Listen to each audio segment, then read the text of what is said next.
Bismillahirrahmanirrahim. Assalamualaikum warahmatullahi wabarakatuh. Alhamdulillahirrabbilalamin. Wassalatu wassalamu ala asrafil anbiya wal mursalin wa ala alihi wa sahbihi rasulillahi ajma'in. Asyhadu an la ilaha illallah wahdahu la syarikalah wa asyhadu anna muhammadan abduhu wa rasuluh la nabiyya ba'dah. Allahumma sholli ala sayyidina Muhammad wa ala alihi wa sahbihi rasulillahi ajma'in. Pertama-tama marilah kita panjatkan puji syukur atas kehadirat Allah Subhanahu wa taala yang telah memberi kita nikmat kesehatan sehingga kita masih bisa berkuliah walaupun secara online ini, kawan-kawan. Selawat berangkaikan salam tak lupa pula kita hadiahkan kepada junjungan kita Nabi besar Muhammad SAW. Bertambah jiwalah kasih Allah kepada beliau sehingga kita mendapat syafaat di kemudian hari kelak. Amin amin ya rabbal alamin. Oke kawan-kawan, di sini kami kelompok 6 akan mempresentasikan hasil makalah kami yang berjudul Motivasi dalam Berorganisasi,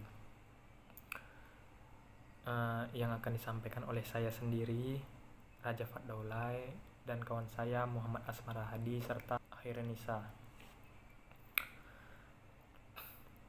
Oke, materi pertama itu akan saya bawakan sendiri yang berjudul pengertian motivasi dan pengertian motivasi dalam berorganisasi. Oke. Pengertian motivasi. Pengertian motivasi juga bisa diartikan menjadi segala hal yang menyebabkan adanya semangat atau dorongan dalam diri seseorang untuk mencapai atau mengerjakan sesuatu.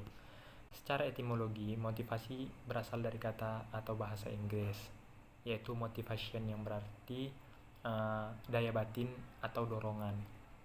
Sehingga pengertian motivasi dapat kita ketahui segala sesuatu yang dapat menggerakkan atau mendorong seseorang guna melakukan tindakan terhadap sesuatu dengan tujuan tertentu. Motivasi dapat berasal dari dalam diri sendiri maupun dari orang lain. Dengan adanya motivasi, seseorang bisa dengan semangat atau antusias dalam mengerjakan sesuatu, baik hal yang positif maupun negatif. Terus yang kedua, pengertian motivasi dalam organisasi.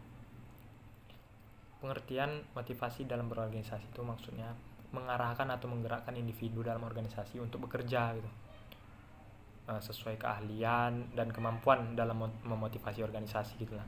Berdasarkan tujuan yang ingin dicapai, manusia akan termotivasi oleh kebutuhan-kebutuhan yang dimilikinya. Hal ini sejalan dengan Robbins pernah mengatakan, motivasi organisasi adalah kesediaan untuk mengeluarkan tingkat upaya yang tinggi untuk tujuan organisasi yang dikondisikan oleh kemampuan dalam memenuhi beberapa kebutuhan individual. Motivasi ini juga dapat dikatakan sebagai energi untuk membangkitkan dorongan dan upaya dalam diri individu untuk mengatasi segala tantangan dan hambatan dalam upaya mencapai tujuan. Jadi seorang yang memiliki kebutuhan atau motivasi untuk berprestasi merupakan sumber daya manusia yang diperlukan dalam mencapai keberhasilan. Karena itu setiap orang yang memiliki kebutuhan akan prestasi, dia memiliki pribadi yang dinamis, kreatif, partisipatif, dan optimistik dalam melakukan setiap perubahan atau setiap perbuatan dalam belajar. Ya, mungkin cuma itu aja yang bisa saya sampaikan. Selanjutnya akan disampaikan oleh kawan saya. Saya Ahirnisa, saya akan melanjutkan materi yang dibawakan oleh saudara Raja tadi. Adapun proses timbulnya motivasi di dalam organisasi, proses timbulnya motivasi itu menurut Gito Sudarmo, proses timbulnya motivasi seseorang merupakan gabungan dari konsep kebutuhan, dorongan, tujuan, dan imbalan. Sedangkan proses motivasi itu sendiri terdiri dari beberapa tahap proses, sebagaimana berikut. Yang pertama, munculnya suatu kebutuhan yang belum terpenuhi yang menyebabkan adanya ketidakseimbangan dalam diri seseorang dan berusaha untuk menguranginya dengan berperilaku tertentu. Adapun yang kedua, seseorang kemudian mencari cara untuk memuaskan keinginan tersebut. Dan yang ketiga, seseorang itu menggerakkan perilakunya ke arah pencapaian tujuan atau prestasi dengan cara-cara yang telah dipilihnya dengan didukung oleh kemampuannya sendiri, keterampilan maupun pengalamannya. Adapun penilaian presentasi dilakukan oleh diri sendiri atau orang lain tentang keberhasilannya dalam mencapai tujuan. Adapun imbalan atau hukuman yang diterima atau yang dirasakannya tergantung kepada evaluasi atau atas prestasi yang dilakukannya, dan pada akhirnya seseorang akan menilai sejauh mana perilaku dan imbalan yang telah memuaskan kebutuhannya sendiri. Sedangkan menurut Gibson pada tahun 1996 menyampaikan bahwa proses motivasi itu diinterpretasikan oleh kebanyakan ahli teori yang bersifat terarah pada tujuan. Orang berupaya untuk mengurangi kebutuhan yang belum terpenuhi yang memicu kepada suatu proses pencarian bagaimana cara mengurangi tekanan akibat kekurangan tersebut. Adapun faktor-faktor yang mempengaruhi motivasi pada umumnya motivasi itu mempunyai sifat siklus, yaitu motivasi yang timbul memicu perilaku tertentu kepada tujuan, dan akhirnya setelah tujuan tercapai motivasi itu berhenti, tetapi akan kembali ke keadaan semula apabila ada sesuatu kebutuhan. Assalamualaikum warahmatullahi wabarakatuh. Saya Muhammad Asmaradi akan menjelaskan tentang yang pertama ada faktor motivasi. Faktor motivasi ini terdiri dari dua bagian. Yang pertama ada faktor internal dan ada faktor eksternal. Yang pertama kita bahas dulu dengan faktor internal. Faktor internal ini adalah sebab ataupun faktor yang timbul ataupun motivasi yang timbul dari dalam diri orang tersebut. Misalnya seperti kebutuhan, misalnya dia butuh sesuatu dalam kehidupannya, maka dia termotivasi, dia akan bersungguh-sungguh, dia akan giat untuk mewujudkan kebutuhannya itu. Selanjutnya ada harapan, apa yang diharapkan, misalnya dia harapannya ingin mempunyai mobil di tahun 2022, makanya sejak tahun ini ataupun mulai dari tahun sebelumnya sampai nanti 2022 dia akan terus mewujudkan harapannya, dia akan terus termotivasi untuk mengumpulkan uang ataupun apa aja itu, pokoknya tahun 2022 dia punya mobil, begitulah ibaratnya. Yang ketiga itu ada kepuasan bekerja, ya dia ingin mencapai kepuasan dalam bekerja, jadi makanya ia harus bekerja dengan baik, dengan ikhlas, hingga tidak ada marah-marah, misal tidak ada bos yang marah dengan dia, ataupun tidak ada kontra antara dia dan juga teman sejawatnya. Lanjutnya ada tanggung jawab, ya dia termotivasi untuk bertanggung jawab sehingga dia harus berhati-hati dalam segala jenis apapun, baik itu bekerja ataupun di rumah. Terakhir ada harga diri dan prestasi.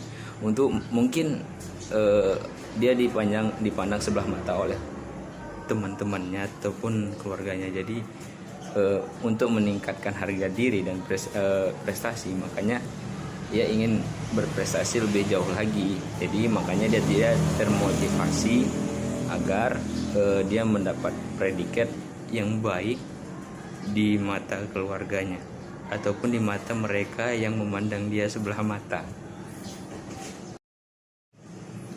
Selanjutnya ada faktor eksternal, yaitu faktor yang muncul dari luar diri dia. Yang pertama ada jenis dan sifat pekerjaan dan juga kelompok kerja. Orang akan menjadi lebih giat, akan lebih termotivasi jika dia bekerja lalu dia mendapat gaji ataupun imbalan yang layak dari apa yang sudah dia kerjain.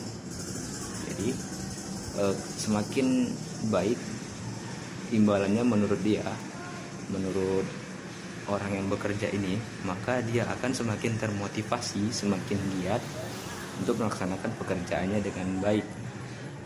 Lalu ada juga dengan kondisi kerja, yaitu tentang keamanan. Semakin aman dan semakin nyaman dia merasa di pekerjaan itu, maka dia akan semakin lebih baik bekerjanya, dia akan lebih giat dan dia akan lebih termotivasi untuk bekerja di situ. Selanjutnya ada hubungan interpersonal, yaitu hubungan antara dia dengan atasannya tidak ada masalah, hubungan dia dengan kawan sejawatnya juga tidak ada masalah. Ini juga merupakan faktor yang penting karena seandainya dia memiliki masalah dengan bosnya, maka dia akan bisa saja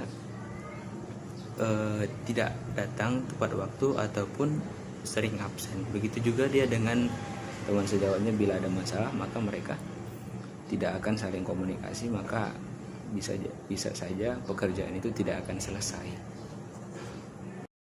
Selanjutnya ada teori-teori motivasi.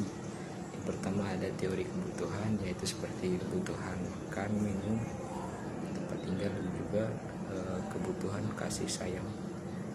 Yang kedua ada teori kebutuhan berprestasi. Dia ingin mengangkat status sosial dia mungkin misalnya, jadi makanya ia akan terus berusaha, akan terus bekerja untuk meningkatkan itu. Jadi sehingga dia dipandang layak ataupun dia dihargai oleh masyarakatnya, dan juga dianggap berprestasi oleh bosnya. Selanjutnya ada teori ERG. E-nya itu untuk kebutuhan eksistensi. Jadi dia ingin terus eksis, dia ingin terus, kalau bahasa kitanya elektabilitasnya tinggi. Terus ada juga R-nya itu untuk kebutuhan berkomunikasi ataupun berhubungan dengan orang lain. Yang terakhir ada ada kebutuhan terhadap pertumbuhan. Jadi kalau kita lihat teorinya ini dilakukan ataupun diwujudkan secara serentak karena tiga hal ini merupakan hal penting menurut yang membuat teori ini, yaitu Sailton Alderfer. Selanjutnya ada teori dua faktor, yaitu ya seperti teori apakah motivasi seseorang ini timbul dari eksternal dirinya ataupun internal. Jadi mana yang lebih berpengaruh? Begitulah kalau disederhanakan dari teori ini. Selanjutnya ada teori keadilan. Teori keadilan ini ibaratnya gini, ketika ada seorang pekerja, dia mendapat kesenjangan dari bosnya. Jadi ada dua hal yang akan dia lakukan. Ada dua pilihan yang akan dia lakukan. Yang pertama, dia akan berusaha semaksimal mungkin agar bosnya ini tidak lagi memandang remeh dirinya. Yang kedua, atau bahkan mungkin dia menurunkan intensitasnya. Misal dia tukang sepatu, mungkin tiap hari membuat sepatu 3 ataupun 4 pasang sepatu. Namun ketika dia mendapatkan kesenjangan itu, dia akan menurunkan intensitasnya, mungkin menjadi 2 pasang sepatu aja dalam satu hari ataupun 1 pasang sepatu aja. Selanjutnya teori penetapan tujuan. Jadi di dalam teori ini seseorang itu harus menetapkan tujuan apa yang akan dia tuju. Dan selanjutnya ada teori harapan. Jadi semakin tinggi harapan seseorang, maka semakin besar motivasi dia untuk mengejar harapannya itu. Begitu juga sebaliknya, semakin rendah harapan yang dia harapkan, maka motivasinya pun akan semakin menurun. Ada teori penguatan dan modifikasi pelaku. Jadi contohnya tuh gini, seorang tukang kayu yang dulunya hanya biasa membuat kursi dan bangku dan meja sekolah untuk kelas di sekolah. Jadi kan itu tuh nggak ada motifnya tuh. Jadi setelah dia buat itu, sering dia buat bangku dan meja sekolah itu dan hasilnya bagus, lalu dia dipuji orang dan kemudian dia naik mendapat imbalan yang cukup, lalu dia menambah ilmu dia menambah keahlian dia, mungkin di bidang dia akan mempelajari tentang bagaimana cara membuat sofa ataupun cara membuat ukiran-ukiran lainnya. Terakhir adalah teori kaitan imbalan dengan prestasi. Jadi semakin tinggi prestasi seseorang, maka imbalan ataupun gaji yang didapatkan seseorang ini akan tinggi juga. Begitu juga sebaliknya, jika prestasi seseorang ini menurun ataupun anjlok, maka imbalannya pun ia sesuai dengan apa yang ada pada diri dia.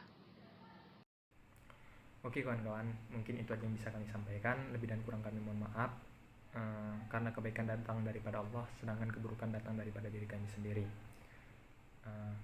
Pak Topik jalannya gagah bila berjalan pakai sepatu. Wabillahi taufik walhidayah.